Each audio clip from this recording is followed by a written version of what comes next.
वारिस काबा की हिफाजत के लिए अबाबील का लश्कर, अबाबील का लश्कर। No no no no. तेरे हाथ में मौत का सामान है तो मेरे सीने पे खुदा का नाम है।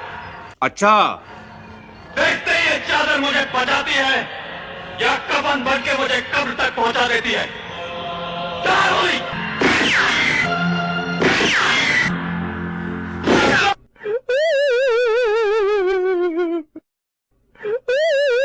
कराली बेइज्जती। जय हिंद, जय भारत दोस्तों। मैं आशफिर हमेशा की तरह आपको हंसाने आ गया। आज के वीडियो का टॉपिक है पाकिस्तान के 10 मौलाना और उनकी साइंस नॉलेज। लास्ट वाली क्लिप मिस मत करना। तो चलो स्टार्ट करते हैं। एक मिनट ये बुखारी जी से एक बार पूछ लेते हैं ना। बुखारी जी जरा, जो महेंद्रपाल आर्य जी ने पूछा है उसका कोई जवाब है आपके पास? क्या पूछा उन्होंने? उन्होंने कहा कि अल्लाह ने 4 दिन में सूरज बनाया, ऐसा कह रहे हैं, लिखा है। कहा वो उन्होंने पढ़ के भी बताया। तो जो दिन है वो दिन गिने कहां से? क्योंकि दिन तो सूर्योदय सूर्यास्त से गिने जाते। जब बना है, जब दुनिया नहीं थी। हाँ, दुनिया बाद में बनी है। तो दिन कहां से गिने? हाँ, तो सूरज का अपना काम है, अपने काम के लिए बनाया है उसने, इसमें क्या परेशानी? हाँ, तो जब बनाया तो 4 दिन में बनाया, वो 4 दिन कहां से गिने ये वो पूछ रहे हैं। 4 दिन कहाँ से गिने? हाँ, मुझे घर जाना है, मुझे अपने घर जाना है।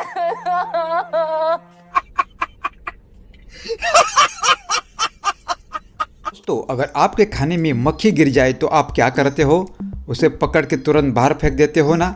लेकिन आपको ऐसा नहीं करना है। ऐसा क्यों नहीं करना है, चलो जानते हैं इस साइंटिस्ट मौलाना से। अगर मक्खी आपके खाने में पड़े या दूध में पड़े तो उसको पूरा डबो दो, क्योंकि इस बदबख्त के 2 पर हैं, एक में बीमारी है, एक में शफा है। और ये बीमारी वाला ही डबोती है, शफा वाला ऊपर रखती है। तो इसको डबो दो ताकि बराबर हो जाए, आपको नुकसान नहीं होगा। कि इमाम अयातुल्लाह खुमैनी आपके पास, आपके घर पे एंटी प्लास्टिक मिसाइल फेंका गया है, आप क्या करेंगे? वो कहते हैं इमाम खुमैनी ने कुछ नहीं कहा, फकत कुरान की एक आयत पढ़ी। एक आयत पढ़ी का कौन सी आयत? का उन्होंने फकत कहा अलम तरा कैफा फाला रब्बुका बिअस्हाबिल फील। कहते हैं ये आयत पढ़ी, इमाम कमरे में चले गए, जमाने वालों ने देखा कि उस एंटी प्लास्टिक मिसाइल के पंखे में एक चिड़िया दाखिल हुई और समंदर में फटकर गिर गया। अरे अब तक नहीं समझे?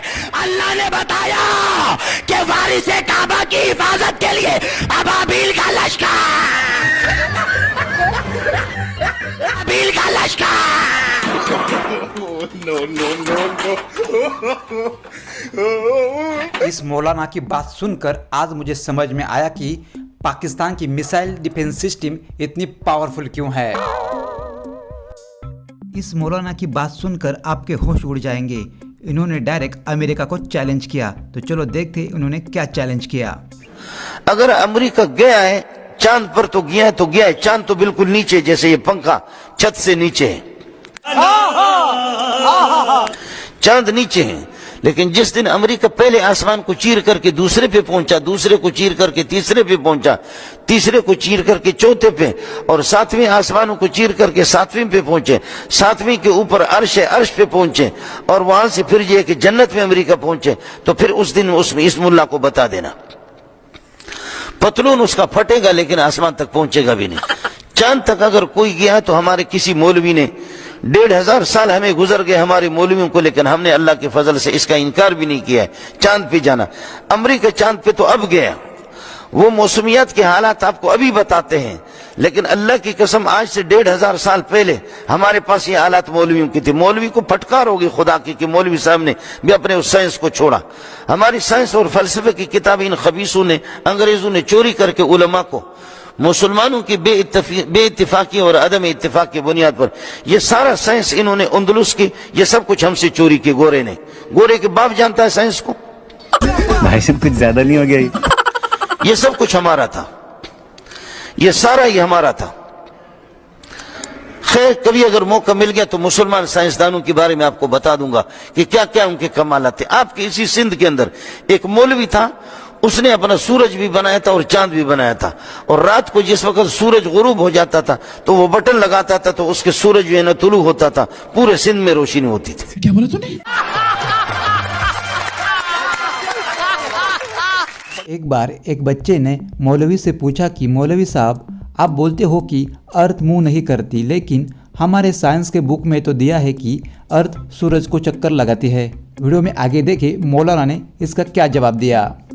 हमें ज्योग्राफी में पढ़ाया जाता है कि अर्थ जो है वो सूरज का चक्कर लगाता है। ये लॉजिक ये गलत है बेटा। साइंस की ये थ्योरी जो है ना, ये दुरुस्त नहीं है।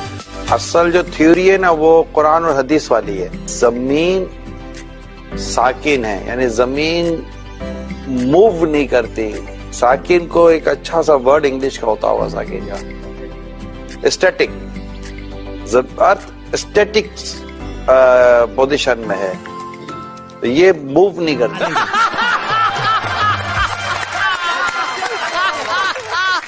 कोरोना वायरस एक इंसानी शक्ल में आया और उससे पूछा, भयानक शक्ल थी, तू कौन है? उसने कहा मैं हूं कोरोना वायरस। भाई किस लिए आया? तो कहने लगे कि ख्वाब के अंदर कि मैं कोरोना वायरस हूं। वहां जहां से ये चाइना में शुरू हुआ था कि वहां एक आयशा नामी औरत से ज्यादती हुई, उसके मुंह पर पट्टी बांध रखी थी, 3 दरिंदों ने ज्यादती की, वो बोल तो सकती नहीं थी। उसने दिल में अल्लाह के आगे रो के ऐसा दुखड़ा सुनाया कि या अल्लाह क्या हो रहा है कि कोई मेरा हमदर्द, कोई मुझे बचाने वाला नहीं। तक वो ज्यादती करके फारिग हुए, नकद कोरोना वायरस की सूरत में अल्लाह का अजाब आया, 3 बंदे तो वहीं पड़ गए। मुस्लिम, मेरा आपसे सवाल है, आप ये बताएं कि साइंस की बात को मानना जरूरी है या कुरान और हदीस की बात को मानना जरूरी है? तो सादा सा जवाब है कि कुरान और हदीस की बात को मानना जरूरी है। तो मोहतरम, फिर कुरान और हदीस में ये दलाइल मौजूद हैं कि जमीन साकिन है। 105 दलीलें दी हैं उसमें कि जमीन हरकत नहीं करती। दुनिया लगी हुई है उस किताब पर, आज काम हो रहा है उस पर, इंशाअल्लाह हक वाज़े हो जाएगा। 105 दलीलें दी अकल वालों के लिए कि लोग इन बातों की तरफ तवज्जो ही नहीं करते, एक साइंसदान और अंग्रेज की बात को मान रहे हैं जबकि कुरान और हदीस के दलाइल को नहीं मान रहे। मोहब्बत वालों के लिए ये दलील कि जमीन हरकत नहीं करती, क्यों नहीं करती? इसलिए कि मुस्तफा उस पे आराम कर रहे हैं। चांद के 2 टुकड़े किए और ऐसे नहीं कि दोनों यूं रहे और इतनी सी लकीर बन गई, नहीं। हुजूर जानते थे मक्के वालों में बहुत से चिटिंगबाज लोग हैं, ये जल्दी से मानेंगे नहीं। टुकड़े करके इतनी दूर किया कि चांद का आधा टुकड़ा जो है वो पहाड़ के इस तरफ नजर आया और चांद का दूसरा टुकड़ा पहाड़ के उस तरफ नजर आया, यानी दूर दूर हो गए। मक्के वालों की आंखें फटी के फटी रह गई। धरती आज अगर अपनी जगह कायम है, कल को जैसे वो चाहेगा वैसे रहेगी, जैसे धरती घूमेगी नहीं चाहेगा। लेकिन फिलहाल सूरज घूम रहा है। सूरज भी घूम रहा है जी। अच्छा, नहीं आप पता, आपका कुरान पे पूरा विश्वास नहीं है? मतलब नहीं, कुरान सूरज घूम, तो ये मतलब आप कॉन्फिडेंस के साथ कोई एक जवाब दीजिए ना। कुरान सूरज तो चल ही रहा है, सुबह से शाम तक इधर से पूरब से पश्चिम तक जाता है। हाँ। चल के सूरज घूम रहा है, तो ये तो सभी देख रहे हैं। सूरज घूम रहा है जी हाँ। और धरती एक जगह है। धरती हाँ अभी एक ही जगह है, अभी एक ही जगह है। फिर कब घूमेगी? अब ये जब अल्लाह की मर्जी होगी तब घूमेगी, घूम सकती है।